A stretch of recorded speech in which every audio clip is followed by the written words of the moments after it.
अनेक दिन तलर कथा गोटे गाँव रे एक अनाथ पिला रहुथिला। तार बापा माँ भाई भौणी केही नथिले। थिला गोटे दुष्ट काका। बापा माँ को मृत्यु परे तार काका ताको घर बाहर करदेला।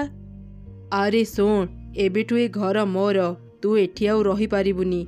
बाहरे थिबा से कुड़िया घर मु तते देली, जा सेठी रहिबु।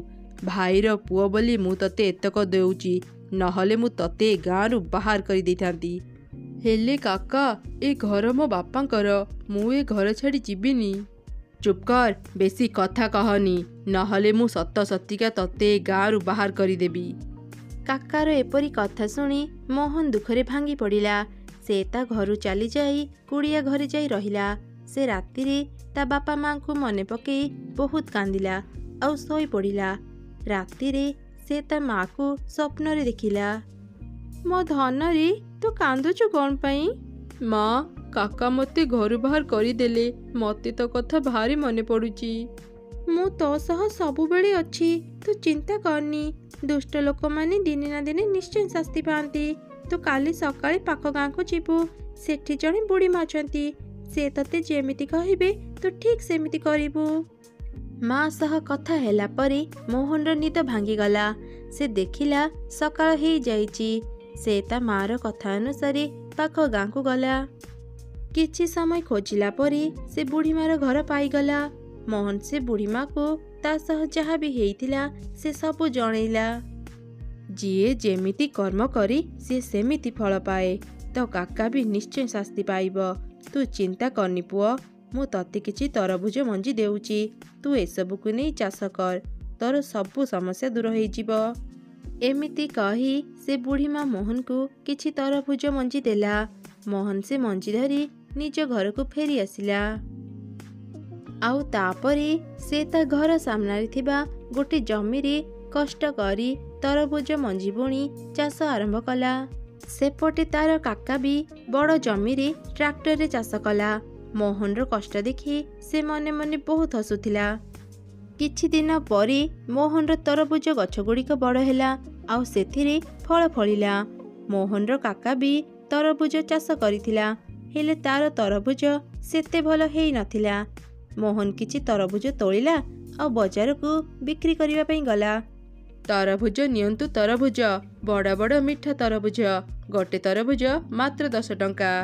मोहन रो तरभुज देखिबाकू जेतिकी सुंदर और बड़ थिला सेतिकी मिठा मध्य थिला, जा फल रे बहुत लोक मोहन पाखर तरभुज किणुथिले।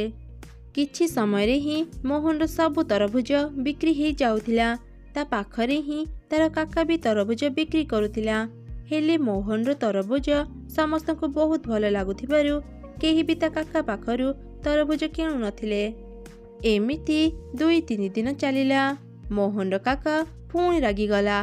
दिने संध्यारे से मोहन को धमक दे कहिला, ए मोहन, काली तू ए जागा छाड़ी चली जा। एबेठु तू रहुथिबा ए घर आउ तोर जमी मोर। हेले काका, मु ए घर छाड़ी कुआड़े जीबी? रहिबी कोउठी? खाइबी कोन? दया करी मते घरु बाहर करनी। हेले मोहन रो काका ता कथा न सुनी ताको धमक दे सेठारु चलीगला। एमिति सुनी मोहन कांदिबाकू लागिला। सकाळ हेला परे मोहन घर छाड़िबा पूर्वरु थरे से ता तरभुज बगीचा को गला। बुढ़ी माँ कहूतिले मोर सबु समस्या दूर हो जिवो, हेले मो समस्या बढ़ी गला। मो काका मते पुणी घर बाहर करदेले।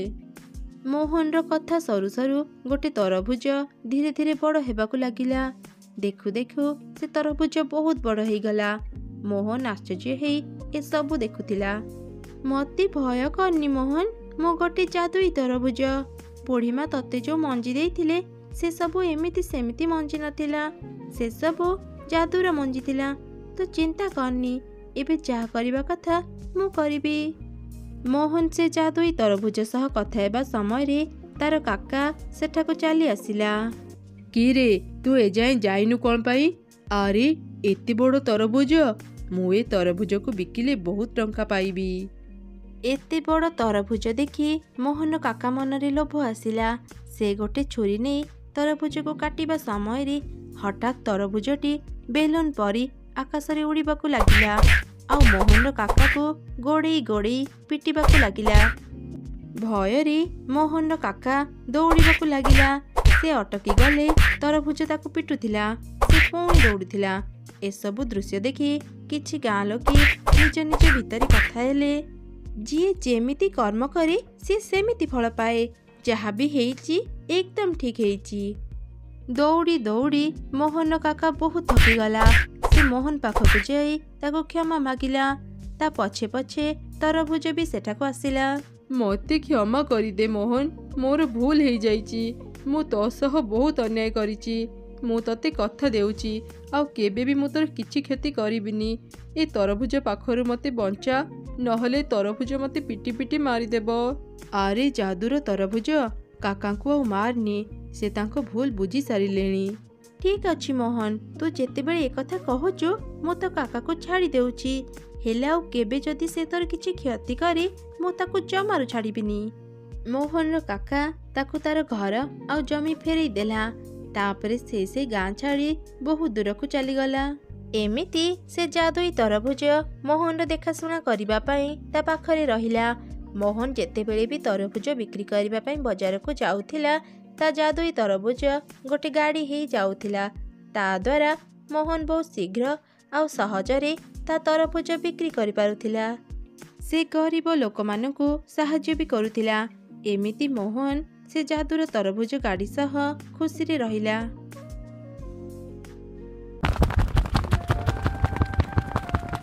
ଆରେ ମିଟୁ, ଏଯାଏ ଶୋଇଛୁ?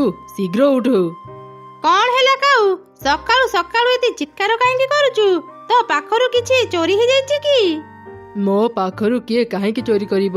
ଆମେ ଦୁଇ ଜଣ ତ ଏ ଜଙ୍ଗଲର ସବୁଠୁ ବଡ଼ ଚୋର। ଶୁଣ, ମୁଁ ଆଜି ଦେଖି ଆସିଲି, ମୁନି ଆଉ ସୋନି ଚଢ଼େଇ ନୂଆ ଘର ତିଆରି କରିଛନ୍ତି। ତାଙ୍କ ଘର ଦୁଇଟା ଦେଖିବାକୁ ଭାରି ସୁନ୍ଦର। ଆମେ ଆଜି ହିଁ ସେ ଦୁଇ ଜଣଙ୍କ ଘର ଚୋରି କରିବା। ଆରେ ବାଃ, ଦୁଇ ଜଣ ଦୁଇଟି ଘର ଚୋରି କରିବା? ଦୁଇଟି ଘର ବିକ୍ରି କଲେ ଭଲ ଟଙ୍କା ପାଇବା।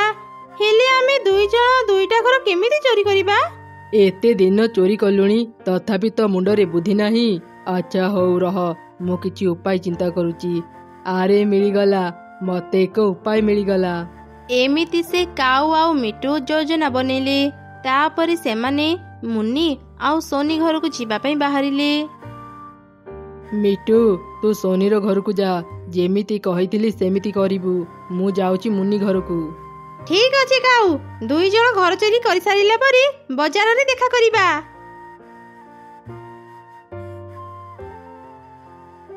ଆରେ ମୁନି, ମୁଁ ତତେ ଗୋଟେ କଥା କହିବାକୁ ଆସିଥିଲି। କଣ କହିବ କାଉ ଭାଇ?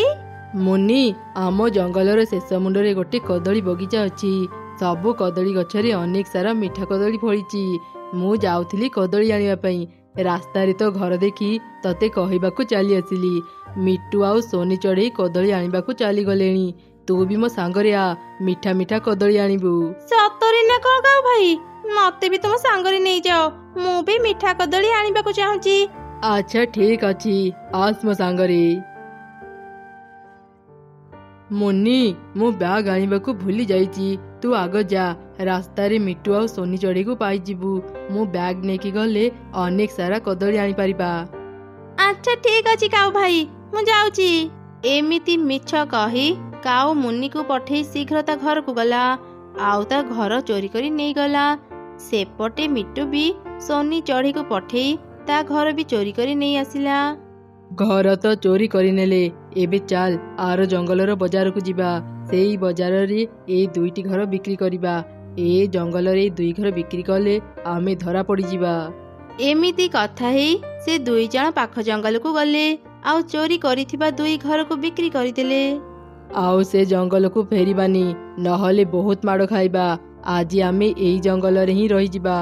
ଏ ଜଙ୍ଗଲରେ ତ ଆମ ଘର ନାହିଁ, ଆମେ ରହିବା ପାଇଁ ଘର କୋଉଠୁ ପାଇବା?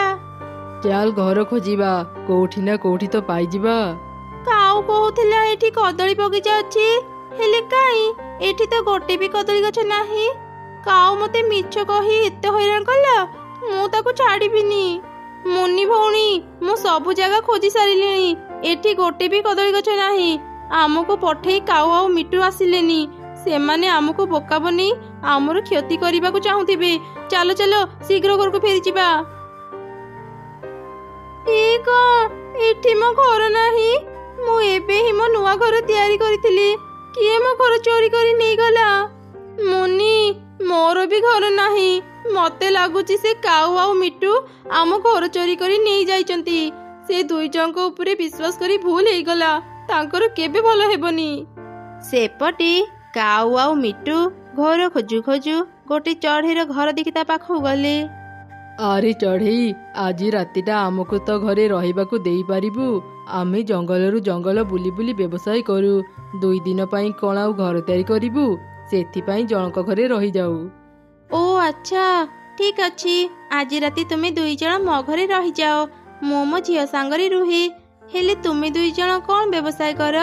ଆମେ ଗୋଟେ ଜଙ୍ଗଲରୁ ଧାନ ଗହମ ଅଳ୍ପ ଦାମରେ କିଣି ଅନ୍ୟ ଏକ ଜଙ୍ଗଲରେ ବିକ୍ରି କରୁ। ଏମିତି ଆମେ ଆମ ବ୍ୟବସାୟ କରୁ। ଯାହା ବି ପାଉ ସେଥିରେ ଚଳିଯାଉ।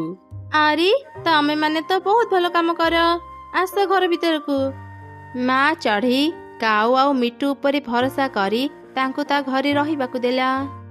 କାଉ ଭାଇ, ମିଟୁ ଭାଇ, ମୁଁ ଏବେ କାମକୁ ଯିବି। ଆଜି ଅନେକ ଡେରି ହେଇଗଲାଣି।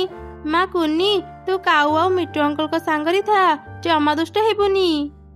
ଆଚ୍ଛା ଠିକ୍ ଅଛି ମା। କାମ ସରିଲା ପରେ ଶୀଘ୍ର ଘରକୁ ଫେରିବ। ତାପରେ ମା ଚଢ଼େଇ କାମକୁ ଚାଲିଗଲା। ସେ ଯିବା ପରେ କାଉ ତା ଘର ଚୋରି କରିବାକୁ ଚିନ୍ତା କଲା। ମିଟୁ ଶୁଣ, ତୁ ଏ ଛୁଆକୁ ଧରି ବାହାରକୁ ଯା।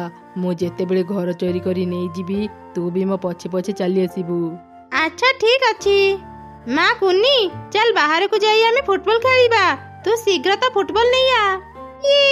ମୁଁ ଅଙ୍କଲଙ୍କ ସାଙ୍ଗରେ ଫୁଟବଲ ଖେଳିବି। ଚାଲ ଚାଲ ଅଙ୍କଲ। ମିଟୁ ଚଢ଼େଇ ଛୁଆକୁ ନେଇ ବାହାରକୁ ଗଲା। କାଉ ଚଢ଼େଇର ଘର ଚୋରି କରି ନେଲା। ତା ପଛେ ପଛେ ମିଟୁ ବି ଗଲା। ଏ ସବୁ କିଛି ଚଢ଼େଇ ଛୁଆ ବି ଦେଖିଲା। ଅଙ୍କଲ, ଆମ ଘର କୁଆଡେ ନେଉଛ? ମୋ ମା କେତେ କଷ୍ଟ କରି ଘର ତିଆରି କରିଥିଲେ। ଆମ ଘର ନିଅନି। ଆମେ କୋଉଠି ରହିବୁ? ଚଢ଼େଇ ଛୁଆ ଯେତେ ଚିତ୍କାର କଲେ ବି କାଉ ଆଉ ମିଟୁ ତାର କିଛି କଥା ଶୁଣିଲେନି। ଚଢ଼େଇ ଛୁଆ କାନ୍ଦି କାନ୍ଦି ଘର ପାଖରେ ଥିବା ଗଛ ଡାଳରେ ବସି ରହିଲା। ଏମିତି ସନ୍ଧ୍ୟା ହେଇଗଲା। ଚଢ଼େଇ ନିଜ ଘରକୁ ଫେରି ଦେଖିଲା। କ'ଣ ହେଲା ରେ ମା? ତୁ ଏଠି ଏମିତି ବସି କାନ୍ଦୁଛୁ କ'ଣ ପାଇଁ? ଆଉ ଆମ ଘର କୁଆଡେ ଗଲା? ଚଢ଼େଇ ଛୁଆ ତା ମାକୁ ସବୁ ଘଟଣା କହିଲା। ବିଶ୍ୱାସଘାତକ ମାନେ, ତମ ମାନଙ୍କୁ ବିଶ୍ୱାସ କରି ମୁଁ ମୋ ଘରେ ତମ 2 ଜଣଙ୍କୁ ରହିବାକୁ ଦେଇଥିଲି। ହେଲେ ତମେ ମାନେ ମୋ ଘର ଚୋରି କରି ନେଇଗଲ। ତମ ମାନଙ୍କର କେବେ ଭଲ ହେବନି। ଭଗବାନ ତମ 2 ଜଣଙ୍କୁ ନିଶ୍ଚୟ ଶାସ୍ତି ଦେବେ। ଅନେକ ଦିନ ତ ହେଇଗଲାଣି। ଚାଲ ଏବେ ଆଉ ଏକ ଜଙ୍ଗଲକୁ ଯିବା, ଆଉ ସେଠି ଘର ଖୋଜିବା। ଏମିତି କଥା ହେଇ କାଉ ଆଉ ମିଟୁ ଏକ ଜଙ୍ଗଲକୁ ଗଲେ। କିଛି ଦୂର ଗଲା ପରେ ସେମାନେ 3ଟି ତରଭୁଜ ଘର ଦେଖିଲେ। ସେମାନେ ଶୀଘ୍ର ସେଠାକୁ ଗଲେ। ଘରେ କିଏ ଅଛ? ବାହାରକୁ ଆସନ୍ତୁ। କିଏ ତମେ ମାନେ? ଏଠାକୁ କ'ଣ ପାଇଁ ଆସିଛ? ଆମେ ପାଖ ଜଙ୍ଗଲରୁ ଆସିଛୁ। ଆଚ୍ଛା, ଏ 3ଟା ତରଭୁଜ ଘର କାହାର? ଏ 3ଟା ତରଭୁଜ ଘର ମୋର। ଗୋଟେ ଘରେ ମୁଁ ରୁହେ, ଆଉ 2ଟା ଘର ଫାଙ୍କା ପଡ଼ିଛି। ସେ 2ଟା ଘର ମୁଁ ଭଡ଼ା ଲଗେଇ ଯାହା ବି ପାଏ ସେଥିରେ ଚଳିଯାଏ। ମୁଁ ଜଣେ ଯାଦୁଗରକୁ ସାହାଯ୍ୟ କରିଥିଲି। ସେ ମୋ ଉପରେ ଖୁସି ହେଇ ମତେ 3 ତରଭୁଜ ଘର ଦେଇଛି। ତମେ ମାନେ ଚାହିଁଲେ ଏ 2 ଘରେ ଭଡ଼ାରେ ରହିପାରିବ। ଆରେ ମିଟୁ, ଏ ବୁଢ଼ୀ ଏକା। ଏ ଆମ ସହ ଲଢ଼େଇ କରିପାରିବନି। ଚାଲ ତାକୁ ମାରି ଏଠୁ ବିଦା କରିଦେବା। ତାପରେ 3 ଘର ଆମର ହେଇଯିବ।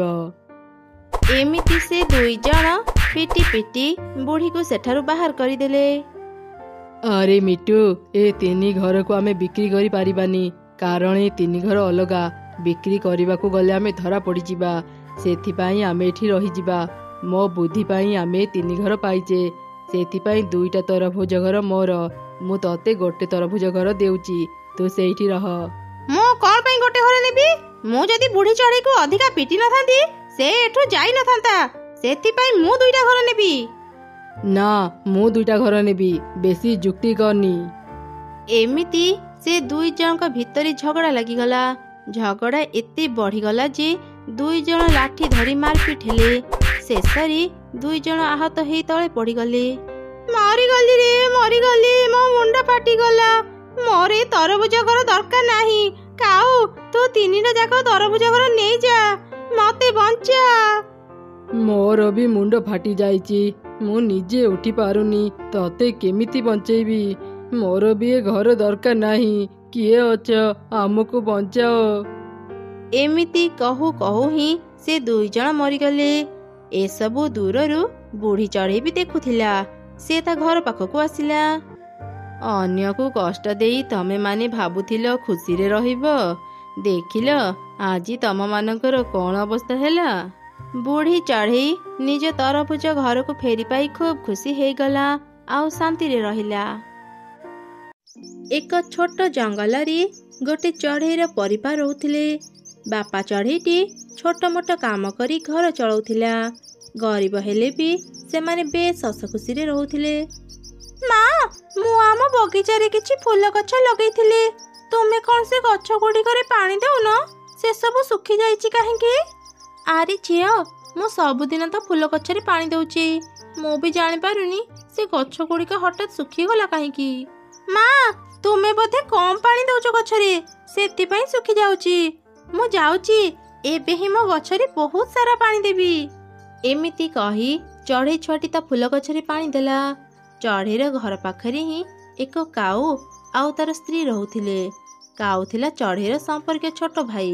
ସେ ବହୁତ ଧନୀ ଥିଲା। ଧନୀ ହେଇଥିବାରୁ କାଉ ଆଉ ତାର ସ୍ତ୍ରୀ ଖୁବ୍ ଅଳସୁଆ ଥିଲେ। ସେମାନେ ଦିନ ଯାଏ ଶୋଇ ରହୁଥିଲେ। ସେପଟେ ଚଢ଼େଇର ପରିବାର ଭୋରୁ ଉଠି ନିଜ ନିଜର କାମ କରୁଥିଲେ। ତାଙ୍କ ଶବ୍ଦରେ କାଉ ଆଉ ତାର ସ୍ତ୍ରୀ ଠିକ୍ରେ ଶୋଇପାରୁନଥିଲେ। ମନେ ମନେ ସେମାନେ ଚଢ଼େଇକୁ ଖୁବ୍ ରାଗୁଥିଲେ। ହେଇଟି ଶୁଣୁଛ, ଏ ଚଢ଼େଇମାନଙ୍କ ଯୋଗୁଁ ପ୍ରତିଦିନ ସକାଳୁ ମୋ ନିଦ ଭାଙ୍ଗି ଯାଉଛି। ଠିକ୍ରେ ନ ଶୋଇବା ଯୋଗୁଁ ଦେଖୁନ ମୋ ଆଖି ତଳ କେମିତି କଳା ପଡ଼ିଯାଇଛି। ମୁଁ ଆଉ ଏ ଘରେ ରହିପାରିବିନି। ଚାଲ ଆମେ ଏଠୁ ପଳେଇବା। ତୁ ଠିକ୍ କହିଛୁ। ଚଢ଼େଇମାନଙ୍କ ଯୋଗୁଁ ମୋର ବି ମୁଣ୍ଡ ବଥା ହେଲାଣି। ହେଲେ ଆମେ ତା ପାଇଁ କାହିଁକି ଘର ଛାଡ଼ିକି ଯିବା? ଆମେ ତାକୁ ହିଁ ତା ଘରୁ ବାହାର କରିଦେବା। ହେଲେ କେମିତି? ସେ ଘର ତ ତାର, ସେ କାହିଁକି ନିଜ ଘର ଛାଡ଼ିକି ଯିବ? ଆରେ ଶୁଣ, ମୋ ପାଖରେ ଗୋଟେ ଉପାୟ ଅଛି। ଏମିତି କାଉ ଆଉ ତାର ସ୍ତ୍ରୀ ଚଢ଼େଇକୁ ଘରୁ ବାହାର କରିବା ପାଇଁ ଏକ ଯୋଜନା ବନେଇଲେ। ତାପରେ ସେମାନେ ଏକ ଋଣର ନକଲି କାଗଜପତ୍ର ଧରି ଚଢ଼େଇର ଘରକୁ ଗଲେ। ଆରେ କାଉ ଭାଇ, ଏତେ ସକାଳୁ ଆମ ଘରକୁ ଆସିଲା ଯେ? ଆଉ ବାହାରେ କାହିଁକି ଛିଡ଼ା ହେଲ? ଆସ ଆସ, ଭିତରକୁ ଆସ। ଭାଉଜ, ଆମେ ଏଠି ବସିବାକୁ ଆସିନୁ। ଆମେ ଆମ ଟଙ୍କା ନେବାକୁ ଆସିଛୁ। ଭାଇର ବାପା ମୋ ବାପାଙ୍କ ପାଖରୁ 2 ଲକ୍ଷ ଟଙ୍କା ଋଣ ନେଇଥିଲେ। ଆଜି ଯାଏଁ ସେ ଟଙ୍କା ସେ ଫେରେଇ ନାହାନ୍ତି। ଏବେ ଆମକୁ ସେ ଟଙ୍କା ଦିଅ। କାଉ, ତୁ ଏସବୁ କ'ଣ କହୁଛୁ? ମୁଁ ଏ ବିଷୟରେ କିଛି ବି ଜାଣିନି। ବାପା ଯେତେବେଳେ ବଞ୍ଚିଥିଲେ ସେ ମୋତେ ଋଣ ନେବା କଥା କେବେ ବି କହିନାହାନ୍ତି। ଆଉ ଏମିତିରେ ବି ତୋ ପାଖରେ ତ ସବୁ କିଛି ଅଛି। ହଠାତ୍ ଆସି ମୋ ପାଖରେ ଏତେ ଟଙ୍କା କାହିଁକି ଦାବି କରୁଛୁ? ଏତେ ଟଙ୍କା ମୋ ପାଖରେ ନାହିଁ। ଏ ଘର ଛଡ଼ା ମୋ ପାଖରେ ଆଉ କିଛି ବି ନାହିଁ। ସେ କଥା ଆମେ ଜାଣିନୁ। ଆମକୁ ଆମ ଟଙ୍କା ଫେରାଅ, ନହେଲେ ଘର ଛାଡ଼ିଦିଅ। ଆମକୁ ଟଙ୍କା ନଦେଲେ ଆମେ ପୋଲିସ ଡାକିବାକୁ ବାଧ୍ୟ ହେବୁ। ମୋ ପାଖରେ ପ୍ରମାଣ ବି ଅଛି। ଏ କାଗଜରେ ସବୁ ଲେଖା ଅଛି।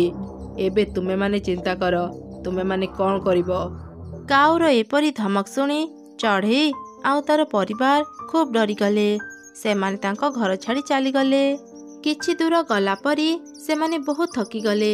ଗୋଟେ ଜାଗାରେ ବସି ସେମାନେ ଟିକେ ଆରାମ କଲେ। ମା, କାଉ ଅଙ୍କଲ ଆମର ଘର ନେଇଗଲେ।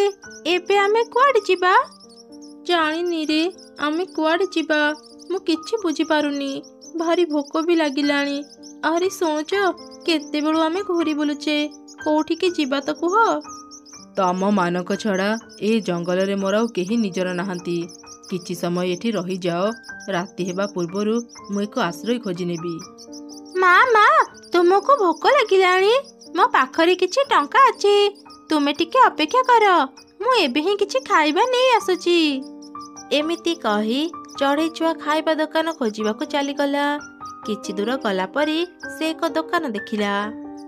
ଏଇ ତ ଆଗରେ ଗୋଟେ ଦୋକାନ ଅଛି। ମୋ ମା ପାଇଁ କିଛି ଚୁଡ଼ା ନେଇଯାଏ। ଆଜି ରାତି ଆମେ ସମସ୍ତେ ଚୁଡ଼ା ଖାଇକି ରହିଯିବୁ। ତାପରେ ସେ କିଛି ଚୁଡ଼ା କିଣି ତା ବାପା ମାଙ୍କ ପାଖକୁ ଫେରୁଥିଲା। ରାସ୍ତାରେ ସେ ଗୋଟେ ଛୋଟ ଚଢ଼େଇ ଛୁଆକୁ ମାଟିରେ ପଡ଼ିଥିବାର ଦେଖିଲା। ସେ ତା ପାଖକୁ ଗଲା। ଆରେ, ଏ ଛୁଆଟି ଏଠି ଏମିତି ପଡ଼ିଛି କାହିଁକି?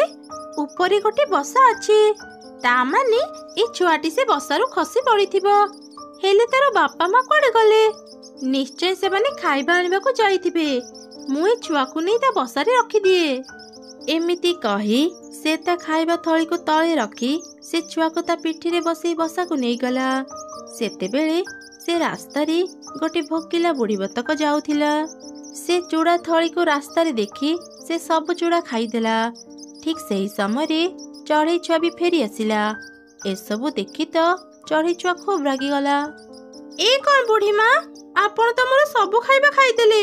ଆପଣ କ'ଣ ଜାଣିନାହାନ୍ତି କାହାକୁ ନ ପଚାରି ତାଙ୍କ ଜିନିଷ ନିଅନ୍ତିନି? ସେପଟେ ମୋ ବାପା ମା ଭୋକରେ ଅଛନ୍ତି। ଏବେ ମୁଁ ତାଙ୍କୁ କ'ଣ ଖାଇବାକୁ ଦେବି?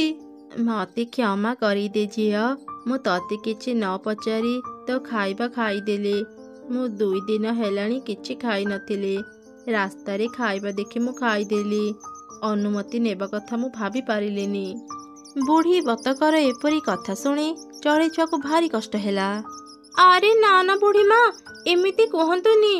ଆପଣ ବୟସରେ ମୋଠୁ ବଡ଼। ମତେ କ୍ଷମା ମାଗନ୍ତୁନି। ଭୁଲ ତ ମୁଁ କରିଛି। କିଛି ନ ଜାଣି ମୁଁ ଆପଣଙ୍କୁ ଏତେ କଥା କହିଥିଲି। ଆମ କଷ୍ଟ ଅପେକ୍ଷା ଆପଣଙ୍କ କଷ୍ଟ ବହୁତ ବେଶୀ। ମୋ ଭୁଲ ପାଇଁ ମତେ କ୍ଷମା କରିଦିଅନ୍ତୁ ବୁଢ଼ୀ ମା।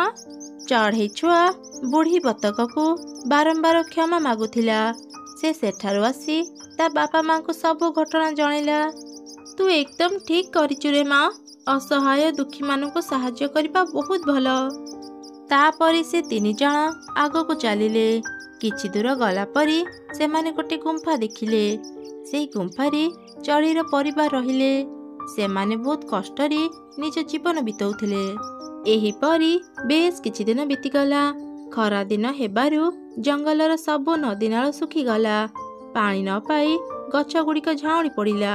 ଜଙ୍ଗଲର କୋଉ ଜାଗାରେ ବି ଖାଇବା ନଥିଲା। ଚଢ଼େଇମାନେ ଖାଇବାକୁ ନ ପାଇ ଦୁଃଖରେ ନିଜ ଦିନ କାଟୁଥିଲେ। ସେପଟେ ଗୁମ୍ଫାରେ ରହୁଥିବା ଚଢ଼େଇ ପରିବାରର ଅବସ୍ଥା ବି ଭଲ ନଥିଲା। ଦିନେ ସେ ବୁଢ଼ୀ ବତକ ତାଙ୍କ ପାଖକୁ ଆସିଲା। ଆରେ ବୁଢ଼ୀ ମା, ଆପଣ ଏଠି? ସେଦିନ ରାସ୍ତାରେ ଆମର ଦେଖା ହେଇଥିଲା। ମତେ ଚିହ୍ନି ପାରୁଛ ନା? ଆରେ ଝିଅ, ମୁଁ ତତେ କେବେ ବି ଭୁଲି ପାରିବିନି। ତୋ ପାଇଁ ହିଁ ମୁଁ ମୋ ଶକ୍ତି ଫେରି ପାଇଲି। ମୁଁ କୌଣସି ସାଧାରଣ ବତକ ନୁହଁ। ଏକ ଭୁଲ କାରଣରୁ ମୋ ପାଖରୁ ମୋ ଯାଦୁ ଶକ୍ତି ଚାଲି ଯାଇଥିଲା। ତୁ ମୋ ଉପରେ ଦୟାକରି ମୋତେ କିଛି ଖାଇବା ଦେଲୁ। ତୋ ପାଇଁ ହିଁ ମୁଁ ମୋ ଯାଦୁ ଶକ୍ତି ପୁଣି ଥରେ ଫେରି ପାଇଲି। ମୁଁ ଯେତେବେଳେ ଜାଣିଲି ତମ ଅବସ୍ଥା ଏତେ ଖରାପ, ମୁଁ ନ ଆସି ରହିପାରିଲିନି। ସେଦିନ ତୁ ମୋର ଏତେ ବଡ଼ ଉପକାର କଲୁ। ଆଜି ମୁଁ ତୋ ପାଇଁ କିଛି କରିବାକୁ ଚାହୁଁଛି। ଏମିତି କହି ସେ ବୁଢ଼ୀ ବତକ ନିଜ ଯାଦୁ ଶକ୍ତିରେ ଏକ ବଡ଼ ତରଭୁଜ ଘର ତିଆରି କରିଦେଲା। ଚଢ଼େଇ ଛୁଆ, ଏବେଠୁ ଏ ଘର ତୋର। ତୁ ତ ବାପା ମାଙ୍କ ସହ ଏଇ ଘରେ ରହ। ଏ ଘର ଭିତରେ ଅନେକ ଖାଇବା ଅଛି, ଯାହା କେବେ ବି ସରିବନି। ମୁଁ ଏବେ ଯାଉଛି। ଯଦି ତୋର କେବେ କିଛି ଦରକାର ହୁଏ ମୋତେ ମନେ ପକେଇବୁ। ମୁଁ ନିଶ୍ଚୟ ଆସିବି। ତାପରେ ସେ ବୁଢ଼ୀ ବତକ ସେଠୁ ଚାଲିଗଲା। ଚଢ଼େଇ ଛୁଆ ତାର ବାପା ମାଙ୍କ ସହ ସେ ଘରେ ରହିଲା। ଜଙ୍ଗଲର ଅନ୍ୟ ଚଢ଼େଇମାନଙ୍କୁ ସେମାନେ ଖାଇବା ଦେଇ ସାହାଯ୍ୟ କଲେ। ସମସ୍ତେ ଖାଇବା ପାଇ ଖୁବ୍ ଖୁସି ହେଇଗଲେ। କାଉ ଆଉ ତାର ସ୍ତ୍ରୀ ବି ନିଜ ଭୁଲ ବୁଝି ସାରିଥିଲେ। ସେମାନେ ଚଢ଼େଇଙ୍କୁ କ୍ଷମା ମାଗିଲେ। ଏମିତି ଚଢ଼େଇର ପରିବାର ଦୁଃଖୀ ଅସହାୟ ଚଢ଼େଇମାନଙ୍କୁ ସାହାଯ୍ୟ କରୁଥିଲେ। ଆଉ ପୂର୍ବ ଭଳି ଖୁସିରେ ନିଜ ଜୀବନ ବିତେଇଲେ। ଜଙ୍ଗଲର ଏକ ଗଛରେ ଛୋଟ ଘର କରି ଗୋଟେ ଚଢ଼େଇ ତା ପରିବାର ସହ ରହୁଥିଲା। ବାପା ଚଢ଼େଇ ସେ ଜଙ୍ଗଲରେ ରହୁଥିବା ଏକ କୃଷକ ଚଢ଼େଇ ପାଖରୁ ତରଭୁଜ କିଣି ବଜାରରେ ନେଇ ବିକ୍ରି କରୁଥିଲା। ଘରେ ମା ଚଢ଼େଇଟି ତା ଛୁଆର ଦେଖାଶୁଣା କରୁଥିଲା। ଏମିତି ହସ ଖୁସିରେ ତାଙ୍କ ଜୀବନ କଟୁଥିଲା। ହେଲେ ହଠାତ୍ ବାପା ଚଢ଼େଇର ଦେହ ଖରାପ ହେବା ଯୋଗୁଁ ତାର ମୃତ୍ୟୁ ହେଇଗଲା। ମା ଚଢ଼େଇ ଆଉ ତାର ଛୁଆ ଏକା ହେଇଗଲେ। ଘର ଚଳେଇବା ପାଇଁ ମା ଚଢ଼େଇଟି ସେଇ କୃଷକ ଚଢ଼େଇ ପାଖରୁ ତରଭୁଜ କିଣି ବଜାରରେ ବିକ୍ରି କରିବା ଆରମ୍ଭ କଲା। ଆରେ ମା, କୁଆଡ଼େ ଗଲୁ? ମୋ ତରଭୁଜ ଝୁଡ଼ିଟା ଆଣିଦେଲୁ। ଶୀଘ୍ର ତରଭୁଜ ତୋଳି ବଜାରକୁ ଯିବି। ମା, ତୁମେ ଚିନ୍ତା କରନି। ମୁଁ ତରଭୁଜ ତୋଳି ଝୁଡ଼ିରେ ରଖିଦେଇଛି। ଏବେ ଝୁଡ଼ି ନେଇ ବଜାରକୁ ଯାଅ। ମୋ ସୁନା ଝିଅ। ଆରେ ମା, ବଜାରରୁ ଫେରିବା ବେଳେ ତୋ ପାଇଁ କିଛି ଆଣିଦେବି କି? ନା ମା, ମୋର କିଛି ଦରକାର ନାହିଁ। ତୁମେ ଖାଲି ଘରକୁ ଶୀଘ୍ର ଫେରି ଆସିବ। ହଉ ମୁଁ ଏବେ ଯାଉଛି। ମୁଁ ତୋ ପାଇଁ ଖାଇବା ରାନ୍ଧି ଦେଇଛି। ତୁ ଖାଇବା ଖାଇ ଦେଇଥିବୁ। ମୁଁ ଶୀଘ୍ର ଘରକୁ ଫେରି ଆସିବି। ତାପରେ ମା ଚଢ଼େଇ ଫଳ ଝୁଡ଼ି ନେଇ ବଜାରକୁ ଗଲା ବିକ୍ରି କରିବା ପାଇଁ। ସେ ଯେଉଁ ଜାଗାରେ ବସି ତରଭୁଜ ବିକ୍ରି କରୁଥିଲା ଠିକ୍ ତା ପାଖରେ ହିଁ ଗୋଟେ କାଉ ବି ତରଭୁଜ ବିକ୍ରି କରୁଥିଲା। ସେ କାଉ ଥିଲା ବହୁତ ଲୋଭୀ ଆଉ ଦୁଷ୍ଟ ସ୍ୱଭାବର। ସେ ତାର ସବୁ ତରଭୁଜରେ ଔଷଧ ମିଶେଇ ବିକ୍ରି କରୁଥିଲା। ଔଷଧ ମିଶେଇବା ଯୋଗୁଁ କାଉର ତରଭୁଜ ଖାଇବାକୁ ଭଲ ଲାଗୁନଥିଲା। ଅଧିକାଂଶ ତରଭୁଜ ପଚା ବାହାରୁଥିଲା, ଯେଉଁଥିପାଇଁ ଜଙ୍ଗଲର ସବୁ ଚଢ଼େଇ ମା ଚଢ଼େଇ ପାଖରୁ ତରଭୁଜ କିଣୁଥିଲେ। ଏସବୁ ଦେଖି ଦେଖି କାଉ ମନେ ମନେ ଚଢ଼େଇକୁ ବହୁତ ରାଗୁଥିଲା। ସମସ୍ତେ ଏଇ ଚଢ଼େଇ ପାଖରୁ ହିଁ ତରଭୁଜ କିଣୁଛନ୍ତି, ତା ପାଇଁ ମୋ ପାଖରୁ କେହି ତରଭୁଜ କିଣୁନାହାନ୍ତି। ଏଇ ଚଢ଼େଇ ଯଦି ବଜାରକୁ ନ ଆସିବ ସମସ୍ତେ ବାଧ୍ୟ ହେଇ ମୋ ପାଖରୁ ହିଁ ତରଭୁଜ କିଣିବେ। ମୋତେ କିଛି ଗୋଟେ କରିବାକୁ ପଡ଼ିବ। ଏମିତି ଚିନ୍ତା କରି କାଉ ଗଲା ସିଧା ସେ କୃଷକ ଚଢ଼େଇ ପାଖକୁ ଆଉ ତାକୁ କହିଲା, ଆରେ କୃଷକ ଚଢ଼େଇ, ମୁଁ ତୋର ସବୁ ତରଭୁଜ କିଣିବାକୁ ଚାହୁଁଛି। ଚଢ଼େଇ ତତେ ଯେତିକି ଟଙ୍କା ଦେଉଛି ମୁଁ ତତେ ତାଠୁ 2 ଗୁଣା ଦାମ ଦେବି। ତୁ ସେ ଚଢ଼େଇକୁ ଆଉ ତରଭୁଜ ଦେବୁନି। କାଲିଠୁ ମୁଁ ତୋର ସବୁ ତରଭୁଜ ନେବି। ନା ନା କାଉ, ଚଢ଼େଇର ସ୍ୱାମୀ ମରିଯିବା ପରେ ସେ ବହୁତ କଷ୍ଟରେ ତା ଘର ଚଳାଉଛି। ତୁ ମୋତେ ଯେତେ ଟଙ୍କା ଦେଲେ ବି ମୁଁ ତତେ ମୋ ତରଭୁଜ ଦେଇପାରିବିନି। କେବଳ ଚଢ଼େଇ ମୋଠୁ ତରଭୁଜ ନେବ। କୃଷକ ଚଢ଼େଇର ଏପରି କଥା ଶୁଣି କାଉ ବହୁତ ରାଗିଗଲା ଆଉ ଘରକୁ ଫେରି ଆସିଲା। ସେ ମନରେ ଚିନ୍ତା କଲା, ସେ କୃଷକ ଚଢ଼େଇର ଏତେ ସାହସ, ସେ ମୋତେ ତରଭୁଜ ଦେବାକୁ ମନା କଲା। ମୁଁ ତାକୁ ଜମା ବି ଛାଡ଼ିବିନି। ମୁଁ ତା ଜମିରେ ବିଷ ଔଷଧ ପକାଇ ତାର ସବୁ ତରଭୁଜ ନଷ୍ଟ କରିଦେବି। ତାପରେ ଦେଖିବି ସେ କେମିତି ଚଢ଼େଇକୁ ତରଭୁଜ ଦେବ। ରାତିରେ କାଉ କୃଷକ ଚଢ଼େଇର ଜମିକୁ ଗଲା ଆଉ ସବୁ ତରଭୁଜରେ ବିଷ ଔଷଧ ଛିଞ୍ଚିଦେଲା। ଏବେ ଦେଖିବି ସେ ଚଢ଼େଇ କେମିତି ତରଭୁଜ ବିକ୍ରି କରିବ। ସକାଳେ କୃଷକ ଚଢ଼େଇ ତା ଜମିକୁ ଆସି ଦେଖିଲା ତାର ସବୁ ତରଭୁଜ ପଚି ନଷ୍ଟ ହେଇଯାଇଛି। କିଛି ସମୟ ପରେ ମା ଚଢ଼େଇ ବି ସେଠାକୁ ଆସିଗଲା ଆଉ ଜମିର ଏ ଅବସ୍ଥା ଦେଖି ଦୁଃଖୀ ହେଇଗଲା। କୃଷକ ଚଢ଼େଇ, ତରଭୁଜ ସବୁ ନଷ୍ଟ ହେଲା କେମିତି? କିଏ ଏମିତି କରିପାରିଲା? ମୁଁ ଜାଣିନି ଚଢ଼େଇ। ସକାଳେ ଆସି ମୁଁ ଏସବୁ ଦେଖୁଛି। ମୁଁ ବହୁତ ପରିଶ୍ରମ କରି ତରଭୁଜ ଚାଷ କରିଥିଲି। ଏବେ ମୁଁ କ'ଣ କରିବି? ଚିନ୍ତା କରନି, ଯିଏ ତୁମର କ୍ଷତି କରିଛି ସେ କେବେ ବି ଭଲରେ ରହିପାରିବନି। ଭଗବାନ ସବୁ ଦେଖୁଛନ୍ତି, ସେ ତାକୁ ନିଶ୍ଚୟ ଶାସ୍ତି ଦେବେ। ଏମିତି ସେ 2 ଜଣ ବହୁତ ମନ ଦୁଃଖ କଲେ। ତାପରେ ମା ଚଢ଼େଇ ତା ଘରକୁ ଫେରିଗଲା। ବଜାରରେ ଆଉ ଫଳ ଦୋକାନ ନଥିବାରୁ ବାଧ୍ୟ ହେଇ ସବୁ ଚଢ଼େଇ କାଉ ପାଖରୁ ପଚା ବାସି ତରଭୁଜ କିଣୁଥିଲେ। ଏମିତି କିଛି ଦିନ ବିତିଗଲା। ମା ଚଢ଼େଇ ତା ଘରେ ଯାହା ବି ଖାଇବା ରଖିଥିଲା ସବୁ ସରିଗଲା। ମା, ଭାରି ଭୋକ ଲାଗୁଛି। ଘରେ ଖାଇବାକୁ କିଛି ନାହିଁ। ଏମିତି ଯଦି ଚାଲିବ ମୁଁ ତ ଭୋକରେ ମରିଯିବି। ଛି ମା, ଏମିତି ଅଶୁଭ କଥା କହନି। ମୁଁ ବାହାରକୁ ଯାଉଛି। ଯଦି କିଛି ଖାଇବା ପାଇବି ତୋ ପାଇଁ ନେଇ ଆସିବି। ଏମିତି କହି ମା ଚଢ଼େଇ ଖାଇବା ଖୋଜିବା ପାଇଁ ବାହାରକୁ ଗଲା। ସେ ବହୁତ ସମୟ ଯାଏଁ ଖାଇବା ଖୋଜିଲା, ହେଲେ ପାଇଲାନି। କିଛି ଦୂର ଗଲା ପରେ ସେ ଦେଖିଲା ଗୋଟେ ବୁଢ଼ୀ ଗଛ ତଳେ ବସିଛି। ସେ ବହୁତ ଦୁର୍ବଳ ଦେଖାଯାଉଥିଲା ଆଉ ପାଣି ପାଣି କହି ଚିତ୍କାର କରୁଥିଲା। ଏମିତି ଦେଖି ମା ଚଢ଼େଇ ସେ ବୁଢ଼ୀ ପାଖକୁ ଗଲା। ପାଣି ପାଣି, ମୋତେ ଭାରି ଶୋଷ ଲାଗୁଛି। କିଏ ମୋତେ ଟିକେ ପାଣି ଦିଅ, ନହେଲେ ମୁଁ ମରିଯିବି। ବୁଢ଼ୀ ମା, ତୁମକୁ ଶୋଷ ଲାଗୁଛି? ଟିକେ ଅପେକ୍ଷା କର, ମୁଁ ଏବେ ପାଣି ଆଣିଦେଉଛି। ତୁମର କିଛି ହେବନି। ଏମିତି କହି ମା ଚଢ଼େଇ ପାଣି ଖୋଜିବା ପାଇଁ ଗଲା। କିଛି ସମୟ ଖୋଜିଲା ପରେ ସେ ଗୋଟେ ଝରଣା ଦେଖିଲା। ଗୋଟେ ପତ୍ରରେ ପାଣି ନେଇ ସେ ବୁଢ଼ୀମା ପାଖକୁ ଗଲା। ପାଣି ପିଇଲା ପରେ ବୁଢ଼ୀମା ସୁସ୍ଥ ହେଇଗଲା। ବହୁତ ବହୁତ ଧନ୍ୟବାଦ ଚଢ଼େଇ। ମୁଁ ଏ ରାସ୍ତାରେ ଯାଉଥିବା ପ୍ରତ୍ୟେକ ଲୋକଙ୍କୁ ସାହାଯ୍ୟ ମାଗିଛି, ହେଲେ ମୋତେ କେହି ସାହାଯ୍ୟ କଲେ ନାହିଁ। ତୁ ଗୋଟେ ଛୋଟ ଚଢ଼େଇ ହେଇ ମୋ ଜୀବନ ବଞ୍ଚେଇଲୁ। ମୁଁ ତୋର ଏ ଉପକାର କେବେ ବି ଭୁଲିବିନି। ବୁଢ଼ୀମା, ତୁମେ ଅସୁସ୍ଥ ଥିଲ। ତୁମକୁ ସାହାଯ୍ୟ କରିବା ମୋର କର୍ତ୍ତବ୍ୟ। ଆରେ ଚଢ଼େଇ, ତୋ ମନ ଏତେ ଦୁଃଖ କ'ଣ ପାଇଁ? ନା ନା ବୁଢ଼ୀମା, ସେମିତି କିଛି ନୁହଁ। ମୋତେ ମିଛ କାହିଁକି କହୁଛୁ କହିଲୁ? ତୋ ମୁହଁ ଦେଖିଲେ ଜଣାପଡ଼ୁଛି ତୁ ବହୁତ ଦୁଃଖରେ ଅଛୁ। ଆଚ୍ଛା କହିଲୁ, କ'ଣ ହେଇଛି ତୋର? ଚଢ଼େଇ ବୁଢ଼ୀମାକୁ ସବୁ ଘଟଣା କହିଲା। ସବୁ ଶୁଣି ବୁଢ଼ୀମା ଚଢ଼େଇକୁ ଗୋଟେ ମଞ୍ଜି ଦେଲା। ଏଇଟା କ'ଣ ବୁଢ଼ୀମା? ଏଇଟା ଗୋଟେ ଯାଦୁର ମଞ୍ଜି। ଚଢ଼େଇ, ତୁ ଏ ମଞ୍ଜି ପୋତି ଯେଉଁ ଗଛ ଇଚ୍ଛା କରିବୁ ଏ ମଞ୍ଜି ତତେ ସେଇ ଗଛ ଦେବ। ହେଲେ ହଁ, ରାତିରେ ହିଁ ମଞ୍ଜିକୁ ଲଗେଇବୁ। ଚଢ଼େଇ ବୁଢ଼ୀମାକୁ ଧନ୍ୟବାଦ ଜଣାଇ ମଞ୍ଜି ଧରି ଘରକୁ ଫେରିଲା। ରାତିରେ ସେ ମଞ୍ଜି ପୋତିଲା ଆଉ କହିଲା, ମୁଁ ଆଗରୁ ତରଭୁଜ ବ୍ୟବସାୟ କରୁଥିଲି। ମୋ ବ୍ୟବସାୟ ବି ଭଲ ଚାଲିଥିଲା। ହେ ମଞ୍ଜି, ମୋତେ ଗୋଟେ ତରଭୁଜ ଗଛ ଦିଅ। ଏମିତି କହି ମା ଚଢ଼େଇ ମଞ୍ଜି ପୋତି ଶୋଇବା ପାଇଁ ଚାଲିଗଲା। ମଞ୍ଜି ପୋତିବାର କିଛି ସମୟ ପରେ ହିଁ ମଞ୍ଜିରୁ ଗଛ ବାହାରି ବହୁତ ବଡ଼ ହେଇଗଲା ଆଉ ସେଥିରେ 7 ରଙ୍ଗର ତରଭୁଜ ଫଳିଲା।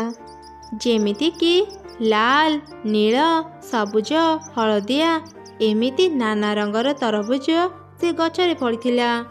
ସକାଳେ ଚଢ଼େଇ ଛୁଆ ଘର ବାହାରି ଏତେ ବଡ଼ ଗୋଟେ ତରଭୁଜ ଗଛ ଦେଖି ଆଶ୍ଚର୍ଯ୍ୟ ହେଇଗଲା ଆଉ ତାର ମାକୁ ଡାକିଲା, ମା ମା, ଦେଖିବ ଆସ, କେତେ ବଡ଼ ଗୋଟେ ତରଭୁଜ ଗଛ ଆଉ ସେଥିରେ କେତେ ରଙ୍ଗର ତରଭୁଜ ଫଳିଛି। ଛୁଆର ପାଟି ଶୁଣି ମା ଚଢ଼େଇ ଶୀଘ୍ର ଘର ବାହାରକୁ ଆସିଲା। ଏତେ ବଡ଼ ଗୋଟେ ତରଭୁଜ ଗଛ ଦେଖି ସେ ବି ଆଶ୍ଚର୍ଯ୍ୟ ହେଇଗଲା। ମା, ମୁଁ ମୋ ଜୀବନରେ କେବେ ବି ଏତେ ବଡ଼ ତରଭୁଜ ଗଛ ଦେଖିନଥିଲି।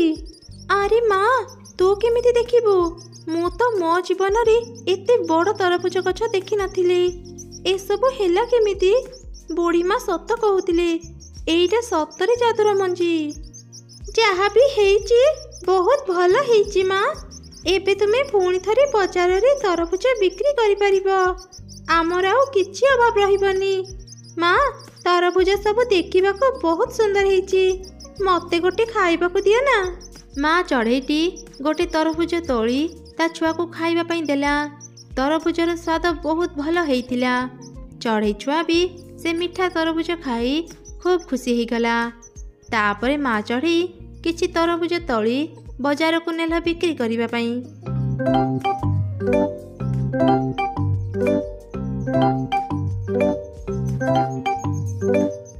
ବଜାରରେ 7 ରଙ୍ଗର ତରଭୁଜ ଦେଖି ଅନ୍ୟ ଚଢ଼େଇମାନେ ବି ବହୁତ ଆଶ୍ଚର୍ଯ୍ୟ ହେଇଗଲେ। ସବୁ ଚଢ଼େଇ ମା ଚଢ଼େଇ ପାଖକୁ ଗଲେ। ଆରେ ବାଃ ଚଢ଼େଇ, ତୋ ପାଖରେ ଏତେ ସୁନ୍ଦର ସୁନ୍ଦର ତରଭୁଜ ଅଛି। ମୋତେ ଗୋଟେ ହଳଦିଆ ତରଭୁଜ ଦେ। ଚଢ଼େଇ, ମୋତେ ଲାଲ ତରଭୁଜଟି ଦେ। କିଛି ସମୟରେ ହିଁ ଚଢ଼େଇମାନେ ମା ଚଢ଼େଇ ପାଖରୁ ତାର ସବୁ ତରଭୁଜ କିଣି ନେଲେ। ସେଦିନ ମା ଚଢ଼େଇର ଭଲ ରୋଜଗାର ହେଲା। ଚଢ଼େଇଙ୍କୁ ସେ ତରଭୁଜ ବହୁତ ମିଠା ଲାଗୁଥିଲା, ଯାହାଫଳରେ ପ୍ରତିଦିନ ଜଙ୍ଗଲର ସବୁ ଚଢ଼େଇ ମା ଚଢ଼େଇ ପାଖରୁ ତରଭୁଜ କିଣୁଥିଲେ। ଧୀରେ ଧୀରେ ମା ଚଢ଼େଇଟି ବହୁତ ଧନୀ ହେଇଗଲା। ସେ କୃଷକ ଚଢ଼େଇକୁ ବି ତା 7 ରଙ୍ଗର ତରଭୁଜ ଦେଲା। ସେପଟେ ଏତେ ଦିନ ଧରି କାଉ ପାଖରୁ ତରଭୁଜ କିଣିଥିବା ଚଢ଼େଇମାନେ ଜାଣି ଯାଇଥିଲେ ଯେ କାଉ ଔଷଧ ମିଶାଇ ତରଭୁଜ ବିକ୍ରି କରୁଛି, ଆଉ କେହି ବି ତା ପାଖରୁ ତରଭୁଜ କିଣୁନଥିଲେ।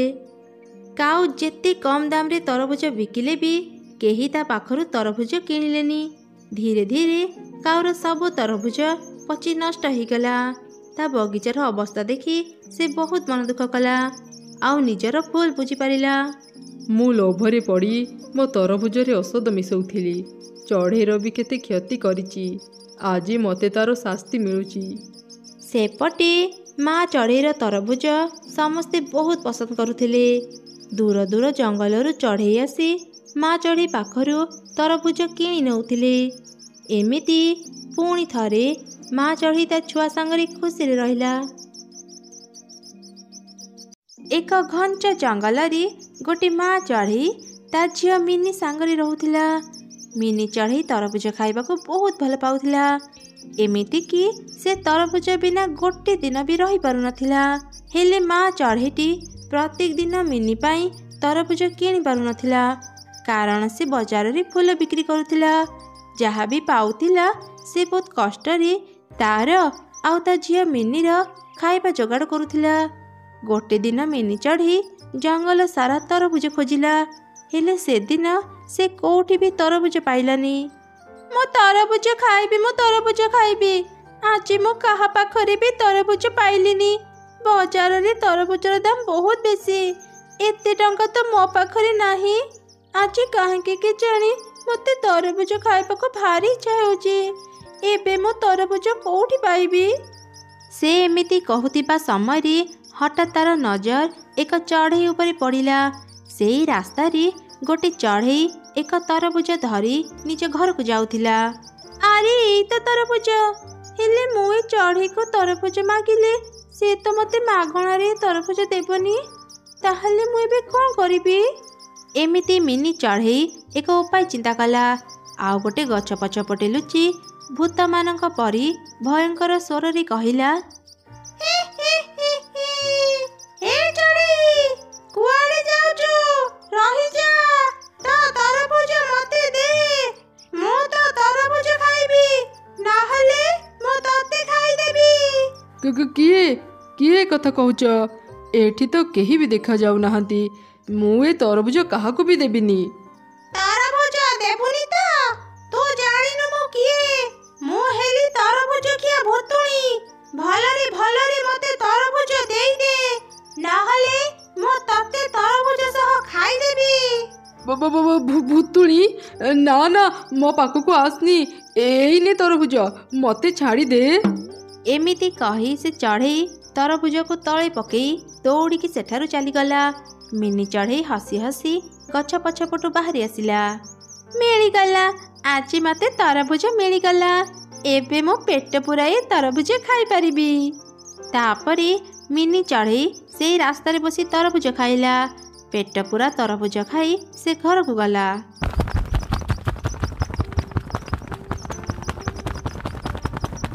ମିନି, ଏ ମିନି, କୁଆଡ଼େ ଗଲୁ? ଶୀଘ୍ର ଆସେ, ମୁଁ ତୋ ପାଇଁ ଖାଇବା ବାଢ଼ି ଦେଇଛି। ତୁ ଶୀଘ୍ର ଖାଇନେ, ମୁଁ କାମକୁ ଯାଉଛି। ଏ କ'ଣ ମା, ଆଜି ବି ସେଇ ଏକା ଖାଇବା? ମୁଁ ଏ ଖାଇବା ଖାଇବିନି। ମୋତେ ତରଭୁଜ ଦିଅ, ମୁଁ ତରଭୁଜ ଖାଇବି। ହଁ, ଟଙ୍କା ତ ଗଛରେ ଫଳୁଛି ନା। ମୁଁ ତୋ ପାଇଁ ସବୁଦିନ ତରଭୁଜ କିଣିବି। ମୋତେ ବିରକ୍ତ କରନି, ଯାହା କରିଛି ଖାଇନେ। ମୋତେ ତରଭୁଜ ଦେବନି ତ? ନଦିଅ, ମୁଁ ଯେମିତି ବି ହଉ ଆଜି ତରଭୁଜ ଖାଇବି। ଏଇ ଯାଉଛୁ କୁଆଡ଼େ? ରହ ରହ କହୁଛି। ଏ ଝିଅକୁ ମୁଁ ଆଉ ପାରିବିନି। ଏମିତି ରାଗି ମା ଚଢ଼େଇ ଘର ଭିତରକୁ ଚାଲିଗଲା। ସେପଟେ ମିନି ଚଢ଼େଇ ତରଭୁଜ ଖୋଜୁ ଖୋଜୁ ଦେଖିଲା ତାଙ୍କ ଜଙ୍ଗଲର ଗୋଟେ ଚଢ଼େଇ ଝୁଡ଼ିରେ କିଛି ତରଭୁଜ ନେଇ ବଜାର ରାସ୍ତାରେ ଯାଉଛି। ଏଇ ତ ଲାଲ ଲାଲ ବଡ଼ ତରଭୁଜ। ଲାଗୁଛି ଏ ଚଢ଼େଇ ବଜାରକୁ ତରଭୁଜ ବିକିବା ପାଇଁ ଯାଉଛି। ସେ ଯାହା ବି ହେଇଯାଉ, ଆଜି ମୁଁ ୟାର ସବୁ ତରଭୁଜ ଖାଇବି। ମୁଁ ଯାଏ ତା ପାଖକୁ।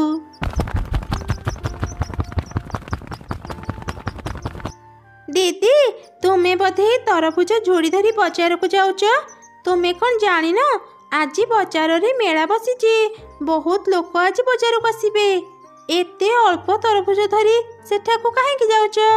ତୁମେ ଗୋଟେ କାମ କର, ତୁମର ତ ତରଭୁଜ ବଗିଚା ଅଛି। ତୁମେ ଆଉ କିଛି ତରଭୁଜ ଘରୁ ନେଇ ଆସ। ମୁଁ ଏ ରାସ୍ତାରେ ତୁମ ତରଭୁଜ ଝୁଡ଼ିକୁ ଜଗିଥିବି। ତୁମେ ଆସିଲେ ଆମେ ସାଙ୍ଗ ହେଇ ବଜାରକୁ ଯିବା। ଆରେ ହଁ, ମୋର ତ ମେଳା କଥା ଜମା ବି ମନେ ନଥିଲା। ଭଲ ହେଲା ତୁ ମୋତେ ମନେ ପକେଇଦେଲୁ। ତୁ ଏଠି ମୋ ତରଭୁଜ ଝୁଡ଼ିକୁ ଜଗିଥା, ମୁଁ ଘରକୁ ଯାଉଛି। ଆଉ କିଛି ତରଭୁଜ ନେଇ ଆସିବି। ଏମିତି କହି ସେ ଚଢ଼େଇ ତା ତରଭୁଜ ଝୁଡ଼ିକୁ ମିନି ପାଖରେ ଦେଇ ଘରକୁ ଚାଲିଗଲା। ମିନି ଚଢ଼େଇ ତରଭୁଜ ପାଇ ଖୁବ୍ ଖୁସି ହେଇଗଲା। ସେ କିଛି ତରଭୁଜ ଖାଇଲା। ଆଉ କିଛି ତରଭୁଜ ପରେ ଖାଇବା ଭାବି ସେ ଘରକୁ ନେଉଥିଲା। ରାସ୍ତାରେ ସେ ଗୋଟେ ବୁଢ଼ୀ ଚଢ଼େଇକୁ ଶୋଇଥିବାର ଦେଖିଲା।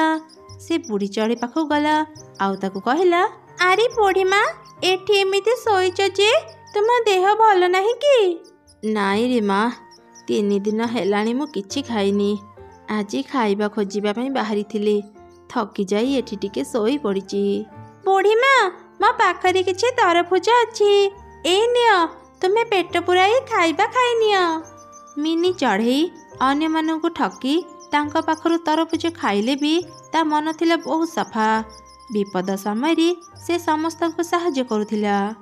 ହେଲେ ତାର ମିଛ କହିବା ଗୁଣ ପାଇଁ अन्य चढ़ेईमाने ताको बहुत रागुथिले। ता माँ पाखरे सबुदिन ता नारे अभियोग करुथिले। माँ चढ़ेई एसबु शुणी शुणी विरक्त हेउथिला। रागरे से ता झियो मिनी को बहुत पिटुथिला। तथापि मिनी चढ़ेई सुधरु नथिला। दिने से मिट्टूर तरभुज बगीचा रास्तारे जाउथिला। मिट्टू बगीचार तरभुज देखि से ता बगीचा भितर को गला। लोभ संभाली न पारी से गोटे तरभुज तोड़ी खाइला। ठीक सही समय मिट्टू सेठी पहुँची गला। ए कौन ए तरभुज खिया मिनी आज मो बगीचार तरभुज चोरी करी खाउची? ए झियो तते टिके लाज लागुनी? एते बड़ हेलुणी अन्य मानक पाखरु तरभुज चोरी करी खाउचु? चोरणी कोठिकार? ए मिट्टू अंकल मते चोरणी काहेकि कहूच? एठी तो एते तरभुज अछि, मो गोटे खाइले तमर कोन तरभुज सरी जीव? चोरी करूचु आ बड़ बड़ कथा कहूचु? मते न पचारी मो बगीचारु तरभुज खाउचु? तते आहुरी कहिबी तू गोटे चोरणी। बहुत हेगला मते चोरणी कहब ना। रुह एबे देखा मु तम सह कौन करूची। एमिति कही मिनी चढ़ेई मिट्टूर पाटी भितरी बहुत गुड़िए तरभुज खंड भर्ती करदेला। आउ कहबे मते चोरणी ना, एबे पाओ मजा। तापरे मिनी चढ़ेई दौड़िकी सेठारु चलीगला।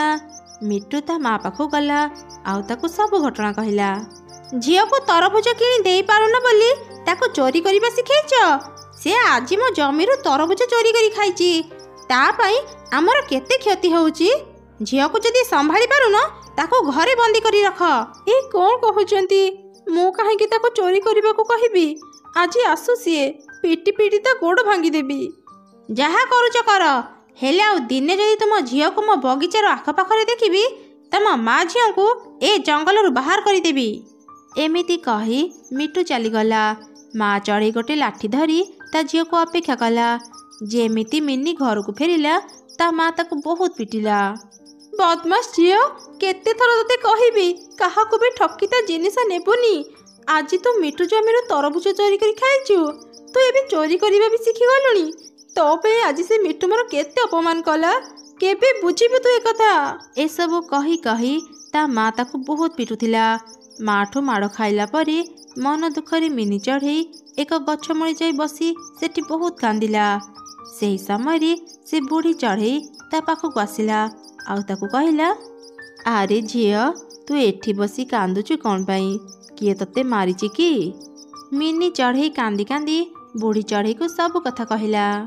मु तते जानिची रे झियो तो मन बहुत सफा। हेले टंका अभावरु तू तरभुज किणी खाई पारुनु। ता बोली तू अन्य मानकु ठकी तांको बगीचारु तरभुज चोरी करी खाइबा जमा भी ठीक कथा नुह।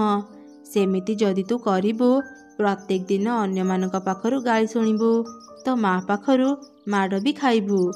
एई ने झियो ए तरभुज मंजी को ने। एईटा गोटे जादूर तरभुज मंजी। तू आज ही तो घर बाहर मंजी को पति देबु। संगे संगे ही तू अनेक तरभुज पाइबु। हेले गोटे कथा मने रख, तू आउ दिने भी काहाको मिछ कहिबुनी। काहा पाखरु चोरी करी तरभुज खाइबुनी। ठीक अछि बुढ़ी माँ, मु तुमको कथा देउची। मु केबे भी मिछ कहिबिनी। काहा बगीचारु तरभुज चोरी करी खाइबिनी। सुना झियो एबे मंजी नहीं घर को जा। तापरे मिनी चढ़ेई से तरभुज मंजी को धरी घर को फेरिला। से ता माँ को सब कथा कहिला। तापरे से तुरंत घर बाहर से मंजी को पोती देला। संगे संगे ही सेठी गोटे बड़ तरभुज बाहरिला। से तरभुज भितरु अनेक अनेक तरभुज बाहरिला। ए सबु देखी माँ चढ़ेई आउ तार झियो मिनी खूब खुशी हो गले। मिनी चढ़ेई पेट पूरा तरभुज खाइला। माँ चढ़ेईटी किछि तरभुज बिकिबा पई बाजार को नहीं गला। एमिति तांकर सब अभाव दूर हो गला आउ से माने खुशी रे रहिले। गोटिए जंगल रे एक अनाथ चढ़ेई रहुथिला। निजर कहिले तार ए दुनिया रे केही नथिले। चढ़ेई निजर एक छोट जमी रे परिबा चाष करुथिला। से प्रत्येक दिन घर घर बुली परिबा बिक्री करुथिला। दिने दिने तो चढ़ेईर सब परिबा बिक्री हो जाउथिला। हेले बेले बेले ता परिबा केही किणु नथिले। एमिति गोटे दिन, परिबा नियंतु परिबा, ताजा ताजा परिबा, मो परिबा दाम सबुठु सस्ता। ପରିବା ନିଅନ୍ତୁ ପରିବା। ସେଦିନ ଚଢ଼େଇର ଗୋଟେ ବି ପରିବା କେହି କିଣିଲେନି। ମନ ଦୁଃଖରେ ଚଢ଼େଇ ଗୋଟେ ଗଛ ମୂଳେ ବସି କାନ୍ଦିବାକୁ ଲାଗିଲା। ସକାଳୁ ସନ୍ଧ୍ୟା ହେଇଗଲା, ଆଜି କେହି ବି ମୋ ପରିବା କିଣିଲେନି। ଚାଲି ଚାଲି ମୋ ଗୋଡ଼ ବଥା କଲାଣି। ଦିନେ ପରିବା ନ ବିକିଲେ ମୋ ଚୁଲି ଜଳେନି। ଲାଗୁଛି ଆଜି ମୋତେ ଉପାସରେ ରହିବାକୁ ପଡ଼ିବ। ଚଢ଼େଇ ଏପରି କହି କହି କାନ୍ଦୁଥିବା ସମୟରେ ହଠାତ୍ ସେଠାକୁ ଗୋଟିଏ ସୁନ୍ଦରୀ ଚଢ଼େଇ ଆସିଲା। ସେ ଚଢ଼େଇକୁ ଏପରି କାନ୍ଦୁଥିବାର ଦେଖି ତାକୁ କହିଲା, ଆରେ ଝିଅ, ତୁ କାନ୍ଦୁଛୁ କ'ଣ ପାଇଁ? କ'ଣ ହେଇଛି ତୋର? ମୋତେ କହ। ମୁଁ ହେଲି ସାହାଯ୍ୟକାରୀ ଚଢ଼େଇ। ମୁଁ ଏ ଜଙ୍ଗଲରେ ରୁହେ। ଯିଏ ବି କିଛି ବିପଦରେ ପଡ଼ି ମୋତେ ସାହାଯ୍ୟ ମାଗେ, ମୁଁ ତାକୁ ସାହାଯ୍ୟ କରେ। ଏ ରାସ୍ତା ଦେଇ ଯିବା ସମୟରେ ମୁଁ ତତେ କାନ୍ଦୁଥିବାର ଦେଖିଲି, ସେଥିପାଇଁ ମୁଁ ତୋ ପାଖକୁ ଚାଲି ଆସିଲି। ସୁନ୍ଦରୀ ଚଢ଼େଇ, ମୁଁ ତମକୁ ଆଉ କ'ଣ କହିବି? ଆଜି ମୋର ଗୋଟେ ବି ପରିବା ବିକ୍ରି ହେଲା ନାହିଁ। ମୁଁ ସକାଳୁ କିଛି ଖାଇନି। ପରିବା ଧରି ଏତେ ଚାଲିଛି ଯେ ମୋ ଗୋଡ଼ ବଥା କଲାଣି। ତୋ କଥାରୁ ମୁଁ ଜାଣିପାରିଲି ତୁ ବହୁତ କଷ୍ଟରେ ଅଛୁ। ତୁ ଜମା ବି ଚିନ୍ତା କରନି, ମୁଁ ତତେ ନିଶ୍ଚୟ ସାହାଯ୍ୟ କରିବି।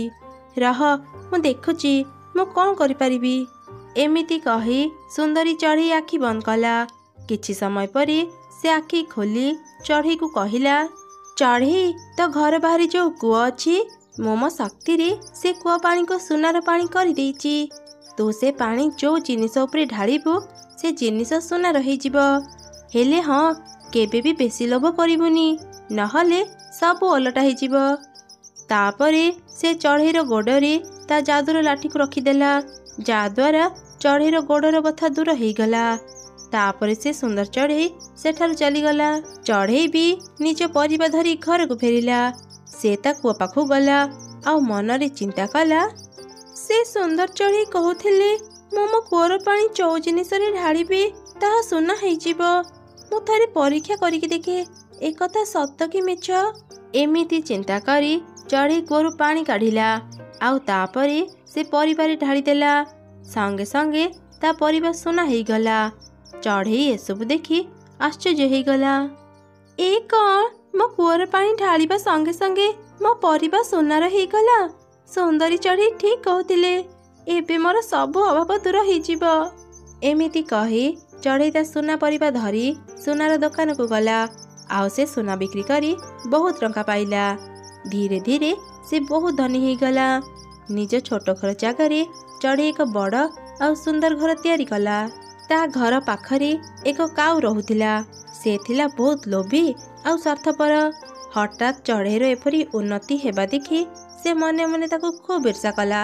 ଏ ଚଢ଼େଇର ତ ବାପା ମା କେହି ନାହାନ୍ତି। ଓଳିଏ ଖାଇବା ପାଇଁ ସେ ଘର ଘର ବୁଲି ପରିବା ବିକ୍ରି କରୁଥିଲା। ହଠାତ୍ କ'ଣ ହେଲା ଯେ ସେ ଏତେ ଧନୀ ହେଇଗଲା? ତା ଉପରେ ନଜର ରଖିବାକୁ ପଡ଼ିବ, ତାହେଲେ ଜାଣିପାରିବି ସେ ଏତେ ଟଙ୍କା ପାଇଲା କୋଉଠୁ। ଏମିତି ଚିନ୍ତା କରି କାଉ ପ୍ରତ୍ୟେକ ଦିନ ଚଢ଼େଇ ଉପରେ ନଜର ରଖିଲା। ଦିନେ ସେ ଜାଣିଗଲା ଯେ ଚଢ଼େଇ ତା କୂଅ ପାଣିରେ ସବୁ ଜିନିଷକୁ ସୁନା କରୁଛି। ଆଚ୍ଛା, ଏ ଚଢ଼େଇ ତାହେଲେ ଏମିତି ଧନୀ ହେଉଛି। ମୋର ସେ ସୁନା କୂଅ ଦରକାର। ଏବେ ଯେମିତି ବି ହେଉ ମୁଁ ଚଢ଼େଇଠୁ ତା ସୁନା କୂଅ ଛଡ଼େଇକି ନେଇ ଆସିବି। ତାପରେ କାଉ ଏକ ଉପାୟ ଚିନ୍ତା କଲା। ପରଦିନ ସକାଳେ ସେ ଚଢ଼େଇର ଘରକୁ ଗଲା ଆଉ ଜୋର ଜୋରରେ ପାଟି କଲା, ଏ ବଦମାସ ଚଢ଼େଇ, କୁଆଡ଼େ ଗଲୁ? ମୋ ଟଙ୍କା ଧାର ନେଇ ଆଉ ଫେରେଇବାକୁ ନା ଧରୁନୁ। ଶୀଘ୍ର ବାହାରକୁ ଆସ, ନହେଲେ ମୁଁ ପୋଲିସ ଡାକିବି। କାଉର ଏପରି କଥା ଶୁଣି ଚଢ଼େଇ ଘର ଭିତରୁ ବାହାରି ଆସିଲା। କାଉ ଅଙ୍କଲ, ତୁମେ କ'ଣ କହୁଛ? ମୁଁ କେତେବେଳେ ତମଠୁ ଧାର ନେଲି? ମିଛ କଥା କାହିଁକି କହୁଛ? ମୁଁ କାହିଁକି ମିଛ କହିବି? ତୁ ଯେତେବେଳେ ଛୋଟ ଥିଲୁ ତୋ ବାପା ମା ମୋଠୁ ବହୁତ ଟଙ୍କା ଧାର ନେଇଛନ୍ତି। ତୁ ଯେଉଁ ଜମିରେ କୂଅ ଆଉ ଘର କରିଛୁ ସେ ଜମି ମୋର। ଭଲରେ ମୋ ସବୁ ଜିନିଷ ମୋତେ ଫେରେଇ ଦେ, ନହେଲେ ମୁଁ ତତେ ମାରି ଏଇଠି ପୋତିଦେବି। କାଉର ଏପରି ଧମକ ଶୁଣି ଚଢ଼େଇ ଡରିଗଲା ଆଉ କିଛି ନ କହି ଚୁପଚାପ ସେଠୁ ଚାଲିଗଲା। ଚଢ଼େଇର ସବୁ କିଛି କାଉ ଛଡ଼େଇ ନେଇ ଯାଇଥିଲା। ଏମିତିକି ତା ପାଖରେ ଖାଇବା ପାଇଁ ବି କିଛି ନଥିଲା। ଚଢ଼େଇ ଗୋଟେ ଗଛ ମୂଳେ ବସି କାନ୍ଦିବାକୁ ଲାଗିଲା। ସେପଟେ କାଉ ମନରେ ଚିନ୍ତା କଲା, ଆରେ ବାଃ, ସେ ଚଢ଼େଇକୁ ମୁଁ ବୋକା ବନେଇ ତାର ସବୁ କିଛି ନେଇ ଆସିଲି। ହେଲେ ବେଶୀ ଦିନ ମୁଁ ଏଠି ରହିପାରିବିନି। ଜଙ୍ଗଲର ଅନ୍ୟ ଚଢ଼େଇମାନେ ସତ କଥା ଜାଣିଛନ୍ତି। ଏ ଜମି ମୋର ନୁହଁ। ସେମାନେ ଚଢ଼େଇକୁ ସତ କଥା କହିଦେଲେ ମୁଁ ଧରା ପଡ଼ିଯିବି। ତା ପୂର୍ବରୁ ମୁଁ ମୋର ସବୁ କିଛି ସୁନା କରି ଏ ଜଙ୍ଗଲ ଛାଡ଼ି ଚାଲିଯିବି। ତାପରେ କାଉ ଯାହା ପାଇଲା ତାହା ଆଣି ସେଥିରେ କୂଅର ପାଣି ଢାଳିଲା। ସଙ୍ଗେ ସଙ୍ଗେ ସେ ସବୁ ସୁନା ପାଲଟିଗଲା। ଏମିତି ଦେଖି ତ କାଉର ଖୁସି କହିଲେ ନ ସରେ। ବାଃ, ଏ କୂଅର ପାଣିରେ ତ ଚମତ୍କାର ଶକ୍ତି ଅଛି। ଏ କୂଅର ପାଣି ଦ୍ୱାରା ମୁଁ ଗୋଟେ ସୁନାର ସହର ତିଆରି କରିପାରିବି। ସେମିତି ହେଲେ ତ ବହୁତ ମଜା ହେବ। ଆଚ୍ଛା, ମୁଁ ଯଦି ଏ କୂଅ ପାଣିରେ ଗାଧେଇବି ମୁଁ ବି ତ ସୁନାର ହେଇଯିବି। ସମସ୍ତେ ମୋତେ ଦେଖିଲେ ଡରି ମୋର ସେବା କରିବେ ଆଉ ମୋର ସବୁ କଥା ମାନିବେ। ହା ହା ହା। ଚାଲ ମୁଁ ଶୀଘ୍ର ଏ କୂଅ ପାଣିରେ ଗୋଟେ ବୁଡ଼ ମାରିଦିଏ। ଏମିତି ଚିନ୍ତା କରି କାଉ କୂଅ ପାଣିରେ ଡେଇଁ ପଡ଼ିଲା। ତାପରେ ସେ ଉଡ଼ି ବାହାରକୁ ଚାଲି ଆସିଲା। ସଙ୍ଗେ ସଙ୍ଗେ ତା ଦେହ ସୁନାର ହେଇଗଲା। କାଉ ଭୀଷଣ ଖୁସି ହେଇଗଲା। ବାଃ, ମୋ ଦେହ ତ ସୁନାର ହେଇଗଲା। ମୁଁ କେତେ ସୁନ୍ଦର ଦେଖାଯାଉଛି। ମୋ ଦେହ ଖାଲି ଚକଚକ୍ କରୁଛି। ହେଲେ ଏ କ'ଣ, ମୁଁ ତ ଟିକେ ବି ହଲି ପାରୁନି। ତା ମାନେ ମୁଁ କ'ଣ ମୂର୍ତ୍ତି ପାଲଟି ଗଲି? ମୁଁ ମୋ ଡେଣାକୁ ବି ହଲେଇ ପାରୁନି। ମୁଁ ଯଦି ସବୁଦିନ ପାଇଁ ଏମିତି ମୂର୍ତ୍ତି ହେଇ ରହିବି, ଏତେ ସୁନା ପାଇ ମୁଁ କ'ଣ କରିବି? ଏ କ'ଣ ସର୍ବନାଶ ହେଇଗଲା। ଏବେ ମୁଁ କ'ଣ କରିବି? କାଉ ଏପରି ଚିତ୍କାର କରୁଥିବା ସମୟରେ ସୁନ୍ଦରୀ ଚଢ଼େଇ ସେଠାକୁ ଆସିଲା ଆଉ କହିଲା, ତୋ ସହ ଯାହା ହେଇଛି ଠିକ୍ ହେଇଛି। ସୁନା ପାଇଁ ତୋର ଭାରି ଲୋଭ ନା? ଆଉ ଥରେ ତତେ କୂଅ ପାଣିରେ ପକେଇଦେବି କି? ଏଥର ତ କଥା କହିପାରୁଛୁ, ସେତେବେଳେ ଆଉ କଥା ବି କହିପାରିବୁନି। ଅନ୍ୟର ଜିନିଷ ଛଡ଼େଇ ନେବାର ଶାସ୍ତି ପା। ମୋର ଭୁଲ ହେଇଯାଇଛି ସୁନ୍ଦର ଚଢ଼େଇ, ମୋତେ କ୍ଷମା କରିଦିଅ। ମୁଁ ଚଢ଼େଇକୁ ତାର ସବୁ ସମ୍ପତ୍ତି ଫେରେଇ ଦେବି ଆଉ କେବେ ବି ଅନ୍ୟର ଜିନିଷ ଉପରେ ଲୋଭ କରିବିନି। ମୋ ଉପରେ ଟିକେ ଦୟା କର, ମୋତେ ସୁନାରୁ ମୁକ୍ତ କରିଦିଅ। ମୁଁ ସତ କହୁଛି, ମୁଁ ଆଉ କେବେ ବି ଏଭଳି ଭୁଲ କରିବିନି। ଠିକ୍ ଅଛି, ତୁ ଯଦି ତ ଭୁଲ ବୁଝିପାରିଲୁ ମୁଁ ତତେ ପୂର୍ବ ଭଳି କରିଦେବି। ତୁ ଆଉ କେବେ ବି ଲୋଭ କରିବୁନି, ଅନ୍ୟର ଜିନିଷ ଛଡ଼େଇ ନେବୁନି, ଚଢ଼େଇକୁ ତାର ସବୁ କିଛି ଫେରେଇ ଦେବୁ। କାଉ ତା କଥାରେ ରାଜି ହେଇଗଲା। ସୁନ୍ଦର ଚଢ଼େଇ କାଉକୁ ତା ପୂର୍ବ ରୂପ ଫେରେଇ ଦେଲା। କାଉ ତୁରନ୍ତ ଚଢ଼େଇକୁ ଖୋଜିବା ପାଇଁ ଚାଲିଗଲା। ସେ ଚଢ଼େଇକୁ ଖୋଜି ତା ପାଖରେ ସବୁ କଥା ଜଣେଇଲା ଆଉ ତାକୁ କ୍ଷମା ମାଗିଲା। କାଉ ସବୁଦିନ ପାଇଁ ସେ ଜଙ୍ଗଲ ଛାଡ଼ି ଚାଲିଗଲା। ଏମିତି ପୁଣି ଚଢ଼େଇ ତାର ସବୁ କିଛି ଫେରି ପାଇ ଖୁସିରେ ରହିଲା। ଗୋଟିଏ ଜଙ୍ଗଲରେ ସବୁ ପଶୁପକ୍ଷୀ ସାଙ୍ଗ ହେଇ ରହୁଥିଲେ। ସେଇ ଜଙ୍ଗଲରେ ରିନୁ ଚଢ଼େଇ ତାର ଛୋଟ ଝିଅ ସାଙ୍ଗରେ ରହୁଥିଲା। ରିନୁ ଚଢ଼େଇର ଏକ ଛୋଟ ଜମି ଥିଲା। ସେ ତା ଜମିରେ ତରଭୁଜ ଚାଷ କରିଥିଲା। ସେ ତା ତରଭୁଜ ବିକ୍ରି କରି ତା ଘର ଚଳଉଥିଲା। ମା, ମୁଁ ତରଭୁଜ ତୋଳି ଝୁଡ଼ିରେ ରଖିଦେଇଛି। ଏବେ ତୁମେ ସେ ସବୁ ନେଇ ବଜାରକୁ ଯାଅ। ହଁ, ମୁଁ ଏବେ ହିଁ ବଜାରକୁ ଯିବି। ତୁ ଆଗ କିଛି ଖାଇନେ। ଆଜି ମୁଁ ତ ମନପସନ୍ଦର ଖିଚୁଡ଼ି ତିଆରି କରିଛି। ଯା ଆଗ ମୁହଁ ହାତ ଧୋଇ ଆସିବୁ। ରିନୁ ଚଢ଼େଇର କଥା ଶୁଣି ତା ଝିଅ ବହୁତ ଖୁସି ହେଇଗଲା। ସେ ମୁହଁ ହାତ ଧୋଇ ହେଇ ଖାଇବା ଖାଇଲା। ବା ମା, ଖିଚୁଡ଼ି ସତରେ ବହୁତ ବଢ଼ିଆ ହେଇଛି। ନିଅ ମା, ତୁମେ ବି ଖାଅ। ତାପରେ ରିନୁ ଚଢ଼େଇ ଆଉ ତାର ଝିଅ ଖିଚୁଡ଼ି ଖାଇଲେ। ଖାଇସାରି ରିନୁ ଚଢ଼େଇ ଜଙ୍ଗଲର ବଜାରରେ ତରଭୁଜ ବିକ୍ରି କରିବାକୁ ନେଇଗଲା। ରିନୁ ଚଢ଼େଇର ତରଭୁଜ ବହୁତ ତାଜା ଆଉ ମିଠା ହେବା ଯୋଗୁଁ ବହୁତ ପକ୍ଷୀ ତା ପାଖରୁ ତରଭୁଜ କିଣୁଥିଲେ। ଆରେ ରିନୁ ଚଢ଼େଇ, ମୋତେ 2ଟି ତରଭୁଜ ଦେଲୁ। ମୋ ପୁଅ ତ ତରଭୁଜ ଖାଇବାକୁ ବହୁତ ଭଲ ପାଏ। ଏମିତି ପ୍ରତିଦିନ ରିନୁ ଚଢ଼େଇର ସବୁ ତରଭୁଜ ବିକ୍ରି ହେଇଯାଏ। ରିନୁ ଚଢ଼େଇ ଯାହା ବି ରୋଜଗାର କରୁଥିଲା ସେ ଆଉ ତାର ଝିଅ ଖୁସିରେ ଦିନ କାଟୁଥିଲେ। ରିନୁ ଚଢ଼େଇର ଘର ପାଖରେ ଗୋଟେ କାଉ ରହୁଥିଲା। ସେ କାଉ ବହୁତ ଦୁଷ୍ଟ ଆଉ ଲୋଭୀ ଥିଲା। ସେ ବି ରିନୁ ଚଢ଼େଇ ପରି ତରଭୁଜ ଚାଷ କରିଥିଲା। ତାର ତରଭୁଜ ସ୍ୱାଦିଷ୍ଟ ନ ହେବା ଯୋଗୁଁ କେହି ବି ତା ପାଖରୁ ତରଭୁଜ କିଣୁ ନଥିଲେ। ସବୁଦିନ ରିନୁ ଚଢ଼େଇର ତରଭୁଜ ବିକ୍ରି ହେଉଥିବା ଦେଖି କାଉ ମନେ ମନେ ରିନୁ ଚଢ଼େଇ ଉପରେ ବହୁତ ଈର୍ଷା କରୁଥିଲା। ଏ ରିନୁ ଚଢ଼େଇ ପାଖରୁ ସମସ୍ତେ ତରଭୁଜ କିଣୁଛନ୍ତି ଆଉ ମୋ ପାଖରୁ କେହି ତରଭୁଜ କିଣିବାକୁ ଚାହୁଁନାହାନ୍ତି। ବିକ୍ରି ନହେବା ଯୋଗୁଁ ମୋର ବହୁତ ତରଭୁଜ ପଚିଗଲାଣି। ନା, ମୁଁ ଆଉ ମୋ ତରଭୁଜ ଗୁଡ଼ାକୁ ପଚିବାକୁ ଦେବିନି। ମୋତେ କିଛି ଗୋଟେ ଉପାୟ ବାହାର କରିବାକୁ ପଡ଼ିବ, ଯେମିତି ସମସ୍ତେ ମୋ ପାଖରୁ ହିଁ ତରଭୁଜ କିଣିବେ। ଏମିତି କହି କାଉ ଜଙ୍ଗଲରେ ଥିବା ଏକ ଔଷଧ ଦୋକାନକୁ ଗଲା ଆଉ ତରଭୁଜକୁ ବଡ଼ କରିବା ପାଇଁ ଏକ ଔଷଧ ଆଣିଲା। ମୋ ତରଭୁଜକୁ ବଡ଼ କରିବାର ଔଷଧ ଏବେ ପାଇଲି। ବହୁତ ସାବଧାନ ସହ ମୁଁ ଏ ଔଷଧକୁ ବ୍ୟବହାର କରିବି। ଯେମିତି ଏକଥା କେହି ଜାଣିପାରିବେନି। ଏମିତି କହି କାଉ ସେଠାରୁ ଚାଲିଗଲା। ରାତିର ଅନ୍ଧାରରେ କାଉ ତା ତରଭୁଜ ବଗିଚାକୁ ଗଲା। ଆଉ ତାର ସବୁ ତରଭୁଜରେ ସେ ଔଷଧକୁ ମିଶେଇ ସେଠାରୁ ଚାଲିଗଲା। ପରଦିନ ସକାଳେ କାଉ ତା ତରଭୁଜ ବଗିଚାକୁ ଗଲା। ଆଉ ତା ତରଭୁଜକୁ ଦେଖି ବହୁତ ଖୁସି ହେଇଗଲା। ଆରେ ବାଃ, ମୋ ତରଭୁଜ ସବୁ କେତେ ବଡ଼ ହେଇଯାଇଛି। ଦେଖିବାକୁ ବି ବହୁତ ସତେଜ ଲାଗୁଛି। ଏବେ ମୋ ତରଭୁଜ ଆଉ ପଚିବନି। ଚାଲ ଏବେ ହିଁ ମୁଁ ସବୁ ତରଭୁଜ ନେଇ ବଜାରକୁ ଯିବି।